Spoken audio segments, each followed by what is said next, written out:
Fala, povo lindo, maravilhoso desse canal do Monitor. Tudo bem, tranquilo, suave, na paz? Estamos no episódio 2 da nossa temporada especial de Sociologia. No vídeo passado a gente discutiu um pouquinho sobre A gente introduziu a Sociologia como uma ciência, discutiu um pouquinho alguns dos pilares, alguns dos conceitos que são fundamentais para compreender essa ciência. No vídeo de hoje nós iremos entender quem foram os pensadores, quais foram os sociólogos que tornaram a Sociologia, que consolidaram a Sociologia como uma ciência. Então, bora chupar essa onda? A tarefa de hoje, tal qual a anterior, ela é muito importante porque ela serve de pilar para os clássicos, que são os que caem, começam já a cair com mais periodicidade nos vestibulares, e depois os modernos que vão beber da fonte dos clássicos. Então, compreender esses carinhas é muito importante para dar o próximo passo no nosso degrau do conhecimento. Tranquilo? Suave? Então bora lá. O primeiro deles que a gente vai estudar é um francês, um sociólogo, que ele é mais conhecido como Conde de Saint-Simon, mas o nome dele é Henri Claude Révoreux, ok? Então, o Conde de Saint-Simon, ele defendia que era necessário existir uma ciência focada na sociedade. Ele chamou esse pensamento dele de ciência positiva. Ele também chamou de fisiologia social. O detalhe é que essa corrente de pensamento, que é a positiva, a gente vai chamar mais tarde de positivismo, que também influenciou aqui o Brasil, a gente vai discutir isso um pouco mais na frente. Ele bebe muito da fonte das ideias iluministas. Então, ele imaginava que a indústria era a dominação máxima da natureza. Ele acreditava que a sociedade moderna era a mais avançada de todas, sendo sinônimo de progresso. É interessante que a gente estava vendo ali um período de revolução industrial. Então, eles vão estar o tempo todo assim, elogiando muito a época que eles estão, que é o máximo, que ali é o avanço, que a humanidade agora só vai pra frente. Muito parecido com a visão também da Belle Époque. A gente viu lá naquele vídeo, já tem um tempinho, de Primeira Guerra Mundial. Então a gente está trabalhando mais ou menos no mesmo contexto. Então, ele acreditava, é a visão, que o trabalho era o principal elemento de coesão social. Coesão é o mesmo do fator que deixa todo mundo junto. Agora, bora numa linguagem mais polida. A coesão social é o fator que torna a sociedade unida, ou seja, que torna a sociedade capaz de existir, coexistir e permanecer. Tranquilo? E é interessante que Durkheim vai beber muito dessa água.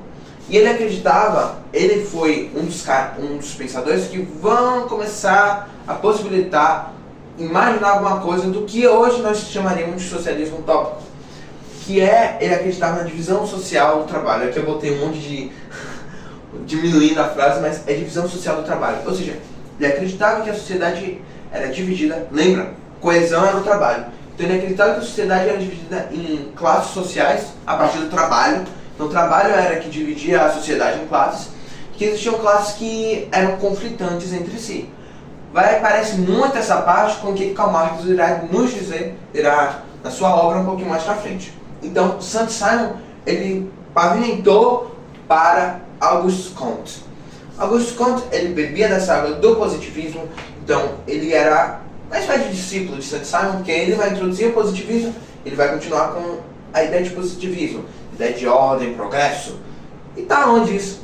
Exatamente, está na nossa bandeira, está na bandeira brasileira. Porque os primeiros republicanos, as primeiras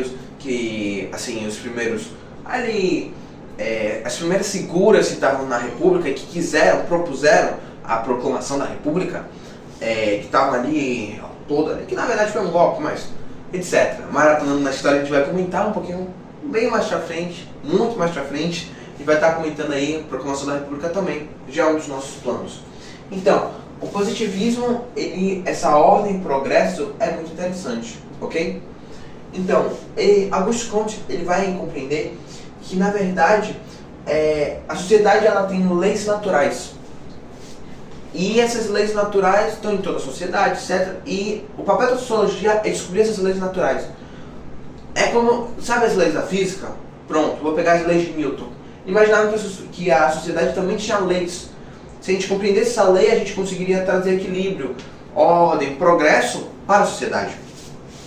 E aí, ele criou, enquanto Simon chamava de fisiologia social, Comte vai chamar de física social, depois ele dará o nome de sociologia. Então, ele acreditava que a sociedade ela possuía 3 estágios de desenvolvimento: teológico, depois metafísico, depois positivismo.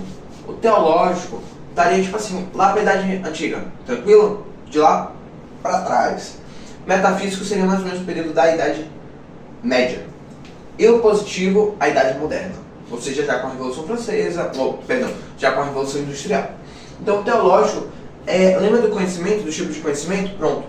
Tudo era explicado a partir do conhecimento teológico. Tranquilo? Então, por que chove? Se daria a explicação de que quando Deus dá chuva. Aí a gente, as mitologias descrevem melhor essas crenças.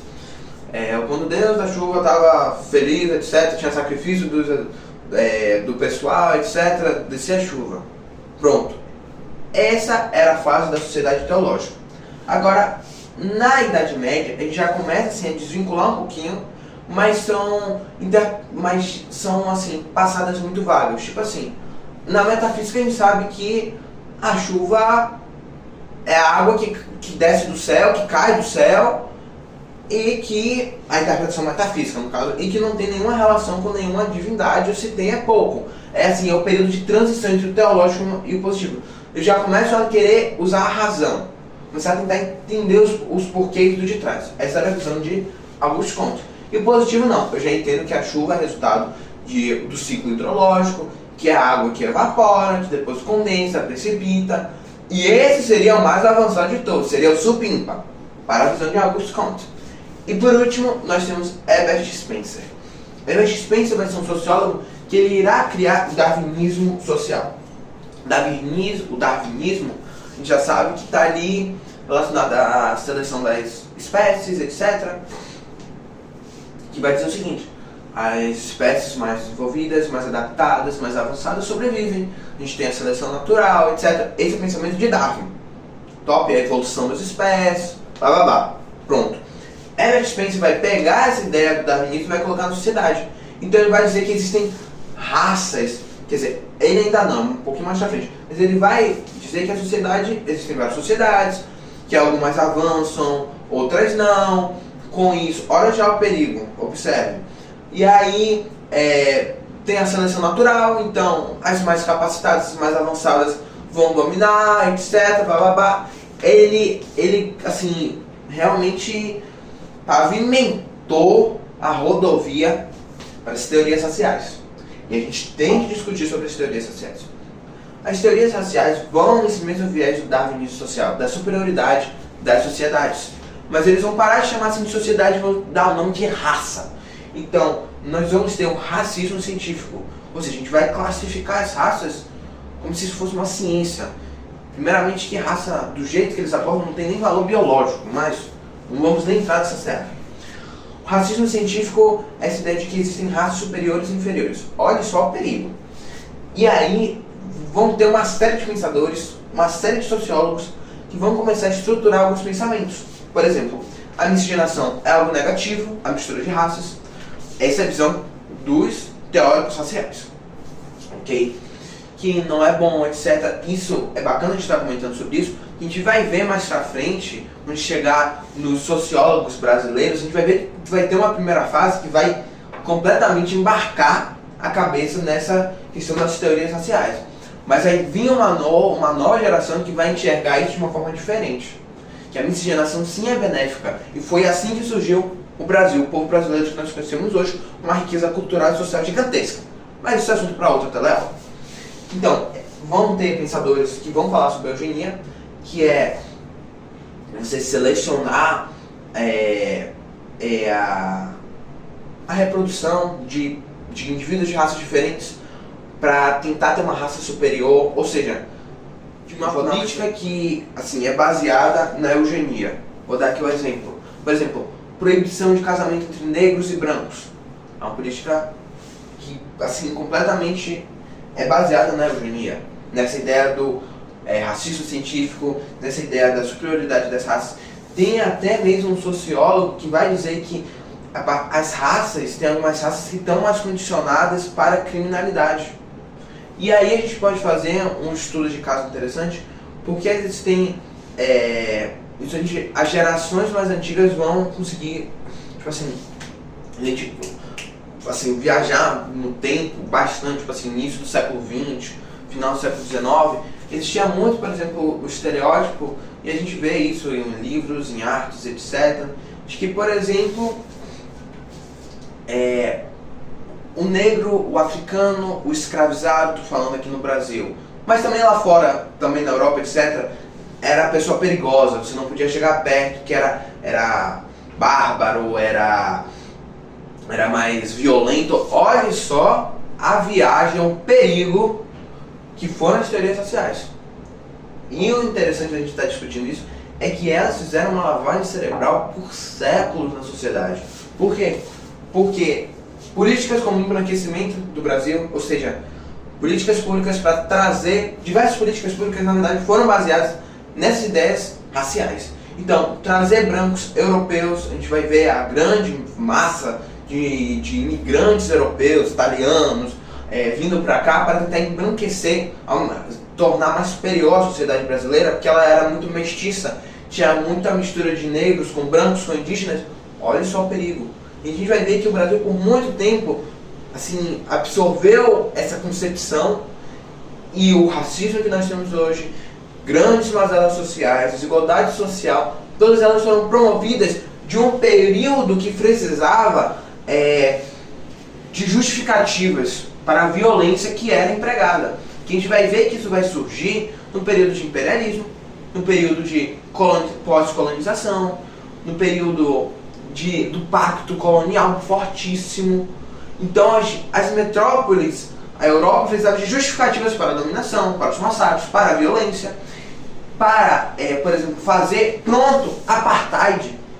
Apartheid bebe completamente dessa água, essa ideia de que isso é região de negro, região de branco. Olha só que doidura. Então bora continuar para entender isso melhor. A gente vai ver então sobre limpeza étnica. Sabe o que isso me lembra? Segunda Guerra Mundial. Tem vídeo também disso no canal. Então tem muitas ideias, por exemplo, nazistas, que vão assim debruçar sobre as teorias raciais, que existe uma raça mais superior do que outra, que tem uma que precisa ser eliminada da face da terra.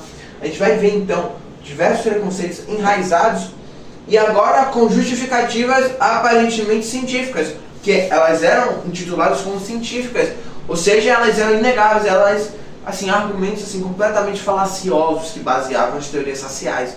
Então, a ciência está certa, acabou, e por isso que muito tempo essas ideias de teorias raciais permaneceram. E eles não com o nome de teoria racial, mas já assim, estruturado na sociedade. Por isso que a gente fala tanto aqui no Brasil de preconceito estrutural, que ali já está na sociedade tão enraizado que às vezes nem é percebido porque acha que é normal. Entendeu, gente? Galerinha, a gente tem que ter muita atenção com esses pensadores. Esses daqui são interessantes você entender as críticas posteriores que serão feitas sobre esses personagens, sobre essas figuras, sobre esses sociólogos da parte 3, porque é interessante porque às vezes você consegue fazer críticas fortes como repertório sociocultural nas suas dissertações, etc., fazendo críticas a esses pensadores. Na redação você não precisa obrigatoriamente salientar a posição de um sociólogo, de um pensador. Você pode colocar a ideia dele, contradizer, mostrar os argumentos e falar: esse outro autor, mais pra frente, etc., tem esse mesmo posicionamento que o meu, tem os mesmos argumentos e concorda comigo. Beleza? Esses dois são interessantes para a gente entender mais ou menos o contexto da proclamação da República ali, e também entender figuras que irão aparecer mais pra frente, que são nossos clássicos, como Marx, Weber e Durkheim. Galera, se vocês gostaram do vídeo de hoje, deixa o like, se inscreva no canal e compartilha para que cada vez mais a nossa sala de aula cresça. Então, até a próxima, galera.